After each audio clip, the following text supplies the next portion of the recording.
भूर्भुवः स्वः तत्सवितुर्वरेण्यं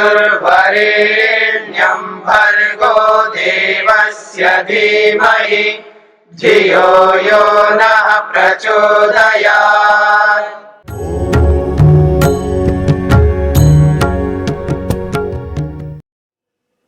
अभी तक जो बात कही गई है इस दूसरे अध्याय में, ये बात कही गई है कि सत्वरस तम से अहंकार, महतत्व, महतत्व से अहंकार, अहंकार से 5 तन्मात्राएं, 5 ज्ञानेन्द्रियां, 5 कर्मेंद्रियां, मन, फिर उन तन्मात्राओं से पंचमहाभूत। अब यहां पर जो बात कही जा रही है, सत्वरस तम से लेकर के तन्मात्राओं तक और पंचमहाभूतों तक जो सृष्टि बताई गई है, उसके आगे की सृष्टि को लेकर के अब इस अध्याय में बताया जा रहा है। 5 तन्मात्राओं से पंचमहाभूत बने, यहां तक तो हो ही गया। अब पंचमहाभूतों से आगे कैसी सृष्टि बनती है, उस बात को लेकर के इस तीसरे अध्याय में स्पष्ट किया जा रहा है प्रारंभ में। तो अविशेषों से विशेषों की उत्पत्ति होती है, इस बात को लेकर के चर्चा हो रही है। अविशेषाद विशेष आरंभ, अविशेषाद विशेष आरंभ। कहता है सामान्य धर्मवतः स्थूलम प्रति कारणतया सामान्यम संबंधम प्रवर्तयतः महदादि तन्मात्र पर्यंत गणात्। सामान्य धर्मवता, सामान्य धर्म वाले जो पदार्थ होते हैं ना, जो सामान्य धर्म वाले, समान धर्म वाले, सामान्य धर्मवता का मतलब है समान धर्म वाले जो पदार्थ हैं, उन पदार्थों से स्थूल पदार्थ बनते हैं। तो स्थूलम प्रति, स्थूल पदार्थ के प्रति, कारणतया, वो समान धर्म वाले पदार्थ जो है वो कारण रूप में होते हैं। तो कारणतया, कारण रूप से होने से सामान्यम संबंधम, उन सबका सामान्य संबंध है, यानी समान संबंध होता है। तो समानम सामान्यम संबंधम प्रवर्तयता, सामान्य संबंध रखने वाले होने से महदादि तन्मात्र पर्यंत गणात्, महतत्व से लेकर के तन्मात्र पर्यंत जो समुदाय है, इस समुदाय से विशेषाणाम विशिष्ट रूपेण व्यक्तानाम पृथिव्यादीनाम स्थूलभूतानाम उत्पादो भवति। तो इस तन्मात्र पर्यंत पदार्थों से विशेष पदार्थों का, विशेषानाम विशेष पदार्थों का, अर्थात विशिष्ट रूपेण व्यक्तानाम, जो विशेष रूप से प्रकट होते हैं, व्यक्त होते हैं, अभिव्यक्त होते हैं, उन पदार्थों का, कौन? पृथिव्यादीनाम, पृथ्वी आदि पदार्थों का, स्थूल भूतानाम, स्थूल भूतों का, उत्पादो भवति, उत्पन्न होना होता है, यानी तन्मात्राओं से स्थूल भूतों की उत्पत्ति होती है, ये बात कही जा रही है। वैसे ये स्थूल भूतों की बात यहां पर बता करके जो मुख्य बात बताना है वो अगले सूत्र से बताया जा रहा है। एक भूमिका के रूप में पहला सूत्र है, यानी अविशेष कहते हैं तन्मात्राओं को, तो उन अविशेषों से विशेष पंचमहाभूत उत्पन्न होते हैं। सूत्रार्थ, 5 सूक्ष्म भूतों से, 5 सूक्ष्म भूत रूपी अविशेषों से, ऐसा लिख सकते हैं, 5 सूक्ष्म भूत रूपी अविशेषों से, 5 सूक्ष्म भूत रूपी अविशेषों से 5 स्थूल भूत रूपी, 5 स्थूल भूत रूपी विशेषों की उत्पत्ति होती है।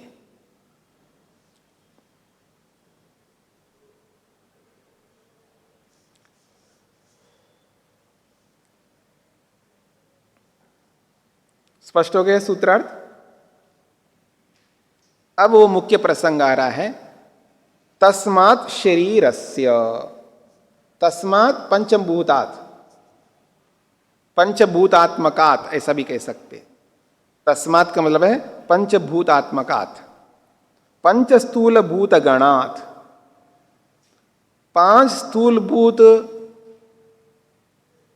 गण से यानी 5 स्थूल भूतों से स्थूल शरीर से उत्पादो भवति, स्थूल शरीर की उत्पत्ति होती है। सूत्रार्थ स्पष्ट है, 5 स्थूल भूतों से स्थूल शरीर की उत्पत्ति होती है, यह सूत्रार्थ होगा। 5 स्थूल भूतों से स्थूल शरीर की उत्पत्ति होती है।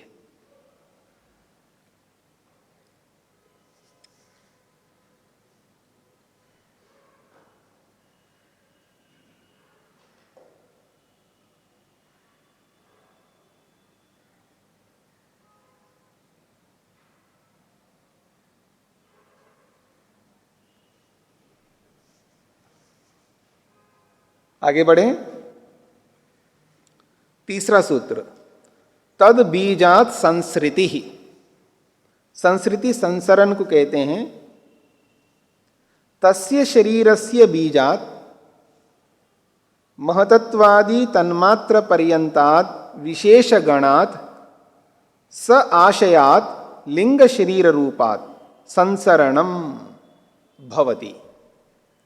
कहते हैं तस्य शरीरस्य बीजात, उस शरीर का जो बीज है, उस शरीर का जो बीज है, उस बीज से महतत्वादि तन्मात्र पर्यंत, महतत्व से लेकर के तन्मात्र पर्यंत, जो कि अविशेष गणात, जो सबके सब अविशेष हैं स्थूल भूतों की अपेक्षा, उस अविशेष रूपी समुदाय से स आशयात, संस्कारों सहित, स आशय का मतलब है, आशय कहते हैं संस्कार को, और स आशय आशयेन सह, आशयेन सह स आशय, तो संस्कारों सहित लिंग शरीर रूपी सूक्ष्म शरीर से संसरणम, संसरण होता है। संसरण को खोला है, देहा देहांतर गमनम भवति, एक शरीर को छोड़कर के दूसरे शरीर को प्राप्त होना होता है। तो एक शरीर को छोड़कर के दूसरे शरीर को जो प्राप्त हो रहा है व्यक्ति, वो किस कारण से हो रहा है? उस शरीर का जो बीज है, कौन है? सूक्ष्म शरीर। उस सूक्ष्म शरीर के कारण से व्यक्ति एक शरीर को छोड़कर के दूसरे शरीर को प्राप्त होता रहता है। मनुस्मृतिकार ने कहा है, योनि कोटि सहस्रेषु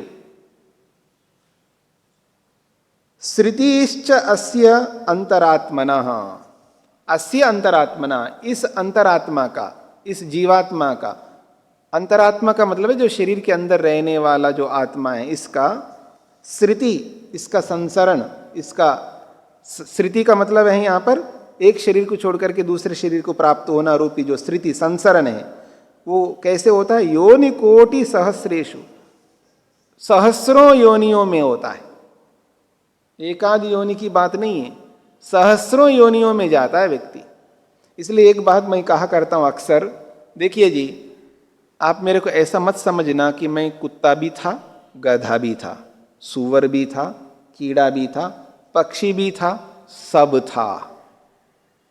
कुछ समझ में आ रहा है ना आपको? मेरे को ये मत समझना कि मेरे को पता नहीं है। हाँ, याद रखना, मेरे को बहुत कुछ पता है। कुत्ता क्या होता है पता है मेरे को, मैं भी कभी था कुत्ता। वो मेरे जाति भाई था वो पहले, आज नहीं है, एक अलग बात है। मैं हर जाति का हूं। कई बार कोई मेरे पास आपकी क्या जाति है, तो मैं उनसे कहता हूं आपकी क्या जाति है, वही मेरी जाति है। बड़ा खुश होता है आदमी। कभी कभी पता नहीं आदमी जाति के चक्कर में क्यों फंसता है। हम बाबा जी आपकी कौन सी जाति है? पहले तो मैं नीचे से ऊपर तक देखता हूं उस आदमी को, तो जो जाति आपकी है ना वही मेरी जाति है। बड़ा खुश हो जाता आदमी, ये मेरे जात का है। ठीक है ना? तो कहने का अभिप्राय यह है, मैं हर जाति में जा चुका हूं, चाहे मनुष्य जाति हो, मेरा कहने का ये अभिप्राय होता है, तो आप भी मनुष्य हो तो मैं भी मनुष्य हूं, तो मैं मनुष्य जाति का हूं, ये मेरा कहने का अभिप्राय होता है। लेकिन वो कुछ और समझ रहा होता है कुछ और समझ रहा होता है। तो हर जाति में मैं जा चुका हूं, मेरे को बड़ा एक्सपीरियंस है, याद रखना। हाँ, कुत्ते का, गधे का, सुअर का, सांप का, बिच्छू का, कीड़े का, मकोड़े का, हर चीज का एक्सपीरियंस है। आदमी जो कर्म करता है ना, जो तरह तरह का कर्म करता है, हमको लगता है ना बड़ा विचित्र आदमी है, कैसे कर्म कर रहा है, देखो आदमी होकर कैसे कर रहा है, क्या करे, संस्कार है देखो संस्कारों को मान रहा हूं मैं, संस्कार है व्यक्ति के अंदर, क्या करे, उन संस्कारों से प्रेरित होकर के ऐसे ऐसे कर्म कर रहा है व्यक्ति। तो कह रहे हैं मनु महाराज, योनि कोटि सहस्रेशु, मतलब असंख्य है। यहां कोटि शब्द जो है असंख्य अर्थ को बताने के लिए भी आता है, यानी असंख्य योनियां हैं, उन असंख्य योनियों में हम जा रहे होते हैं। मतलब कोई ऐसी योनि नहीं है जिस योनि में मैं नहीं गया हूं। केवल मैं ही नहीं, आप सब भी ऐसे ही हैं। हाँ, याद रखना, कभी ये सोचना कि बाबा जी, अच्छा बाबा जी ऐसा भी है क्या, सभी योनियों में गए, हम तो बचे हुए हैं स्वामी जी जी, जैसे भगवान बुद्ध कहते हैं भिक्षुओं, एक जन्म में मैं बंदर था। हाँ, बिल्कुल ठीक बात है। तो आज जो व्यक्ति चंचलता करता है तो समझ लेना पहले बंदर रहा है ठीक है जी ना। आज सुअर की तरह पड़ा है, मेहनत नहीं कर रहा है, निठल्ला बैठा है, तो समझ लेना ये कभी सुअर के संस्कारों को जगा के रख रहा है, इसलिए बेचारा ऐसा हो रहा है, क्या करें। ठीक है जी। तो इसलिए हर योनि में हम जा चुके, इसलिए बिल्कुल चिंता मत करना, हम दूध के दूल्हे हुए हैं, हम सभी योनियों में जा चुके हैं।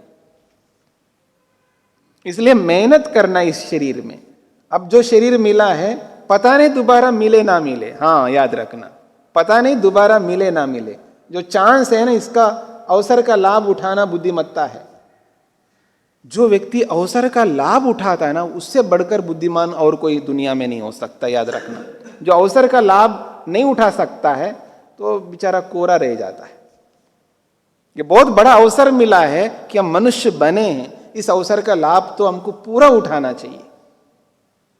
जैसे भूख लग रही है और सबको खाना बांटा जा रहा है, अरे अवसर का लाभ लो ना, भूखे क्यों रहते हो, भूख लग रही है तो बांट रहा है व्यक्ति, बड़े मुश्किल से आज अन्नदाता मिलता है और वो अन्न दे रहा है, अन्न का दान कर रहा है, बढ़िया भोजन दे रहा है व्यक्ति, जाकर के लो और खा लो, भूख मिटा लो, अवसर का लाभ लो ना। नहीं मैं कैसे जाऊंगा वहां पर, कोई क्या सोचेगा, अरे भाई ये क्यों सोचते हो, कौन क्या सोचेगा, पहले पेट को सोचो ना, आप दूसरे के बारे में बाद में सोचते रहना। भूख लग रही है, पेट को जवाब देना है आपको। नहीं मैं अगर वहां से लूंगा तो कौन क्या सोचेगा, देखो ये भी ऐसे खा रहा है, मांग रहा है, कौन क्या सोचता है ये मत देखो, पेट क्या सोचता है ये देखो। भूख लग रही है, खा जाओ, बाद में सोचना है कौन क्या सोचेगा। ठीक इसी प्रकार से मनुष्य बने हम, ठीक है ना। अब ये सोचो कि इस मनुष्य का करना क्या है, मनुष्य बने तो अब करना क्या है मेरे को, ये सोचो, ये बहुत बड़ी बात है। तो इस अवसर का मतलब अवसर का लाभ लेना आना चाहिए आदमी को। तो हम मनुष्य बने तो इसका पूरा लाभ लें, छोड़ना बिल्कुल नहीं है, तभी हम आगे बढ़ सकते हैं, यही बात है यहां पर। तो आइए मनु जी जो कह रहे हैं, योनि कोटि सहस्रेशु श्रुति च अस्य अंतरात्मना, इस अंतरात्मा की जो श्रुति है, संसरण है, एक शरीर को छोड़ करके दूसरे शरीर को प्राप्त होना, ये असंख्य योनियों में जाने की स्थिति है। सूत्रार्थ लिखिएगा।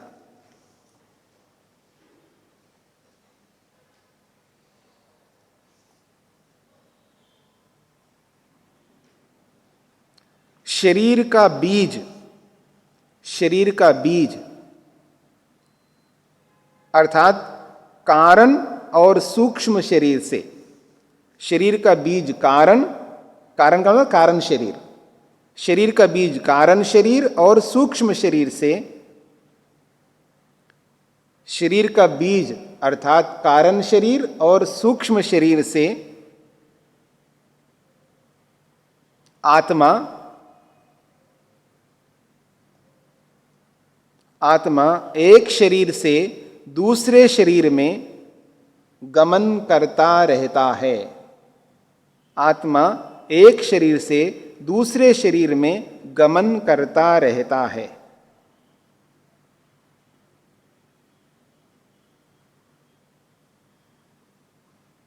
हो गए जी। अब एक बहुत अच्छा प्रश्न किया जा रहा है, अब यह गमन कब तक करता रहता है व्यक्ति?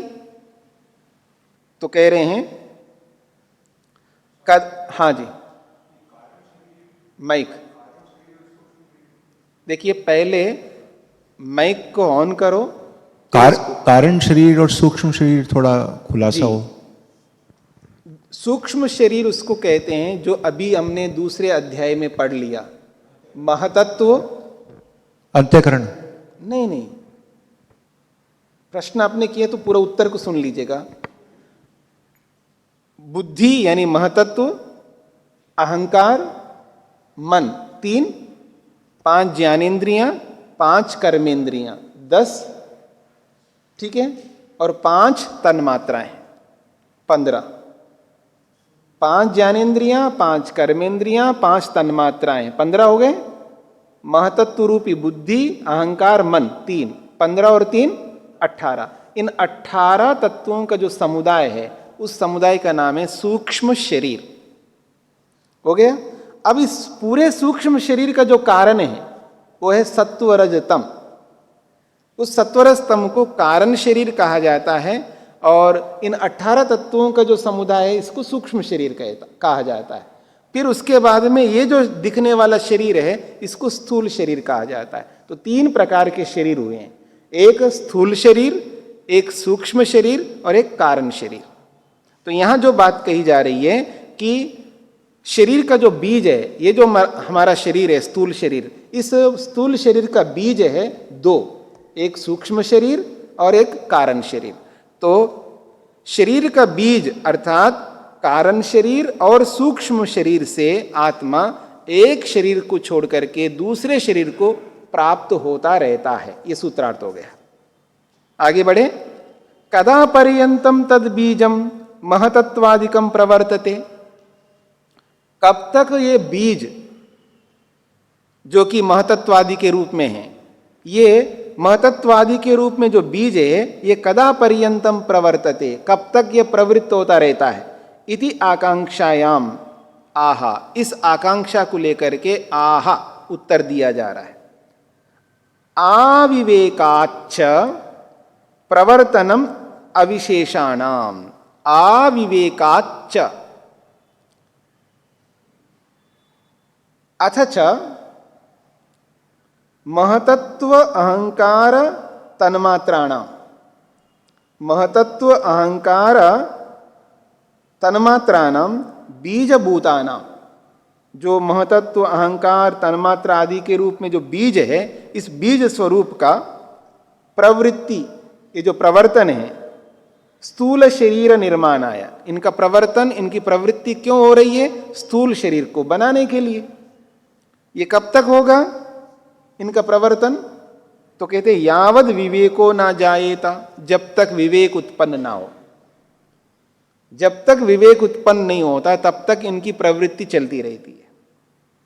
तावद भवती यावद विवेको ना जाएता, तब तक इनकी प्रवृत्ति होती है जब तक विवेक नहीं होता है। सती विवेक है, विवेक हो जाए तो निवृत्तिर इत्यर्था, वो उसकी प्रवृत्ति समाप्त हो जाती है। विवेक होने पर ही इनकी प्रवृत्ति समाप्त होती है। अगर विवेक नहीं हो रही है, विवेक नहीं हो रहा है, तो प्रवृत्ति निरंतर चलती रहेगी। हमें बार बार शरीर को धारण करना पड़ेगा, बार बार दुख भोगने पड़ेंगे। तो जन्म लेना ही दुखदायी है, और संसार में आकर के नाना प्रकार के दुखों से ग्रस्त रहना है। इनसे बाहर नहीं निकल पाएंगे। इनकी प्रवृत्ति निरंतर चलती रहेगी। कब तक? जब तक विवेक नहीं होता है। और विवेक भी सामान्य विवेक नहीं है। हाँ, विवेक तो आपको भी है, विवेक मेरे को भी है, सबको है विवेक। इसलिए तो हम लोग पढ़ रहे हैं। विवेक हुआ तभी तो पढ़ रहे हैं ना कि शास्त्र पढ़ना चाहिए। ये विवेक हुआ है हमको। मुक्ति को प्राप्त करने के लिए, दुखों को दूर करने के लिए विद्या पढ़ना है, विद्या ग्रहण करनी है। क्योंकि ज्ञानान मुक्ति कहा, विद्या से ही मुक्ति तक पहुंचेंगे। तो विद्या आज हम पढ़ रहे हैं, ये विवेक के बिना नहीं हो सकता है। बहुत लोग है, सब लोग आए नहीं पढ़ने के लिए। हमने विज्ञापन बहुत समय से दे रखा था, लेकिन बहुत कम आए हैं। तो जिनको विवेक हुआ है वो आए। इतने विवेक से काम नहीं चलेगा। कितना विवेक चाहिए? पूर्ण विवेक चाहिए। और पूर्ण विवेक का मतलब क्या है? खाने में भी विवेक चाहिए, देखने में भी विवेक चाहिए, बोलने में भी विवेक चाहिए, विचार करने में भी विवेक चाहिए, हर विषय में विवेक चाहिए। यह है पूर्ण विवेक का मतलब। ये पूर्ण विवेक जिस दिन हो जाए उस दिन जो है ये प्रवृत्ति समाप्त हो जाए। यानी अब वो कारण शरीर और सूक्ष्म शरीर स्थूल शरीर को नहीं बनाएंगे। जब स्थूल शरीर को नहीं बनाएंगे तो हमको जन्म नहीं मिलेगा, तब हम मुक्ति में जाएंगे। ये बात कही जा रही है। सूत्रार्थ लिखिएगा।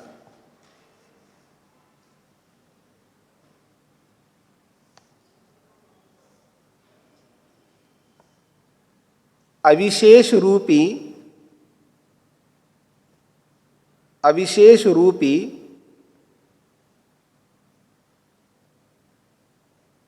कारण शरीर और सूक्ष्म शरीर की प्रवृत्ति, अविशेष रूपी कारण शरीर और सूक्ष्म शरीर की प्रवृत्ति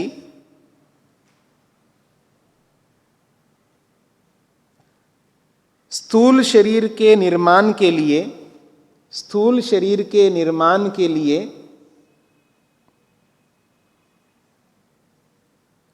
स्थूल शरीर के निर्माण के लिए तब तक होती रहती है, तब तक होती रहती है जब तक विवेक ना हो जाए, जब तक विवेक ना हो जाए।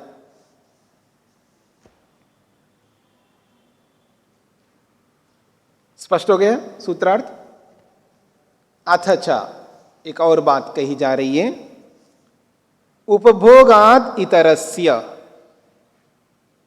उपभोगाद इतरस्य अविशेषेभ्यो महदादिभ्यो लिंग देह रूपेभ्य इतरस्य विशेषस्य स्थूल शरीरस्य प्रवर्तनम वर्तमानत्वम उपभोग हेतोर्भवति। कहते हैं अविशेषेभ्यो महदादिभ्य, जो अविशेष है महतत्व अहंकार आदि पदार्थ हैं, जो कि लिंग देह रूपेभ्य, जिसको लिंग शरीर कहा जाता है। तो देह का मतलब शरीर और लिंग सूक्ष्म शरीर। तो सूक्ष्म शरीर रूपी जो देह है उससे इतरस्य भिन्न विशेषस्य अर्थात स्थूल शरीरस्य, स्थूल शरीर का प्रवर्तनम प्रवृत्ति अर्थात वर्तमानत्वम, इसका वर्तमानता। सूक्ष्म शरीर से भिन्न ये जो स्थूल शरीर की वर्तमानता है, आज जो हमारा स्थूल शरीर बना हुआ है, चल रहा है, किस लिए? उपभोग हेतु, उपभोग करने के लिए, भोग करने के लिए। ये स्थूल शरीर किस लिए? भोग करने के लिए है, भोग करना चाहते हैं हम लोग, इसलिए स्थूल शरीर है। यही कह रहे हैं उपभोग हेतु और भवति, उपभोग करने के लिए होता है। यावत् तस्य उपभोगा तावदेव स प्रवर्तते अवतिष्ठते, जब तक उपभोग रहेगा तब तक स्थूल शरीर बना रहेगा। देखिए, यावत् तस्य उपभोगा, जब तक उस आत्मा का उपभोग बना रहेगा, तावदेव स प्रवर्तते, तब तक ही स्थूल शरीर बना रहता है। किंतु लिंग देहस्तु, लेकिन लिंग शरीर यानी कारण शरीर सूक्ष्म शरीर तो यावद विवेको न जाएता, जब तक विवेक नहीं होता तब तक होगा। तावत तिष्ठति एवं, तब तक बना रहता है। अब देखिएगा, ये स्थूल शरीर अगर किसी का जा रहा है, इसका मतलब भोग समाप्त हो गए तो जा रहा है, हट जाएगा। पर लिंग शरीर कारण शरीर ऐसा नहीं है, आत्मा का पीछा छोड़ता ही नहीं है, वो हमेशा आत्मा के साथ चलता रहता है। इसलिए ये मुसीबत है हमारे लिए। हमारे साथ जब तक सूक्ष्म शरीर और कारण शरीर बना रहेगा तब तक समझ लेना हम दुखों से पृथक नहीं हो सकते। आज हमारे साथ दुख जुड़े हुए हैं इसी सूक्ष्म शरीर और कारण शरीर के कारण से। तो यही कहना चाह रहे हैं, ये तो एक बार उपभोग समाप्त हो गए तो स्थूल शरीर हट गया, लेकिन कारण शरीर सूक्ष्म शरीर नहीं हट सकता। इसलिए कह रहे हैं यावद विवेको ना जायेता, जब तक विवेक नहीं होता है तावत तिष्ठति एव, तब तक ये सूक्ष्म और कारण शरीर बना रहता है।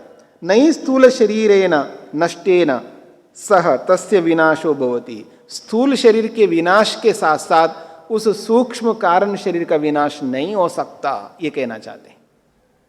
सूत्रार्थ,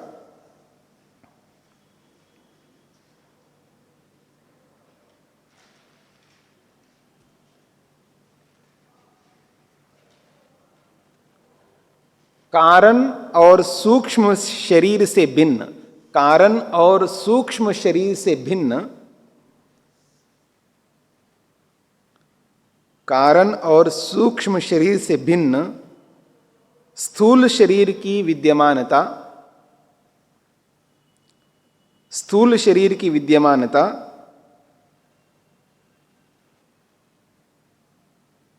उपभोग मिलने तक रहती है, उपभोग मिलने तक रहती है।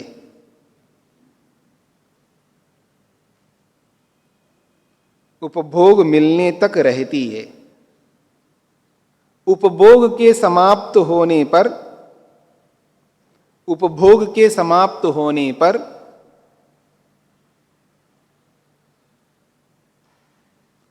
स्थूल शरीर भी नष्ट हो जाता है।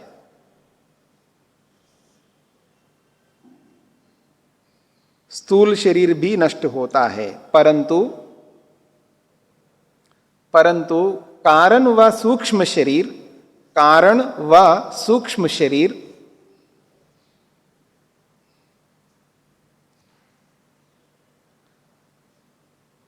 विवेक होने तक, विवेक होने तक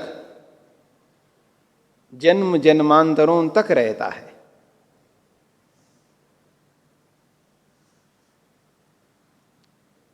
परंतु कारण व सूक्ष्म शरीर विवेक होने तक जन्म जन्मांतरों तक रहता है।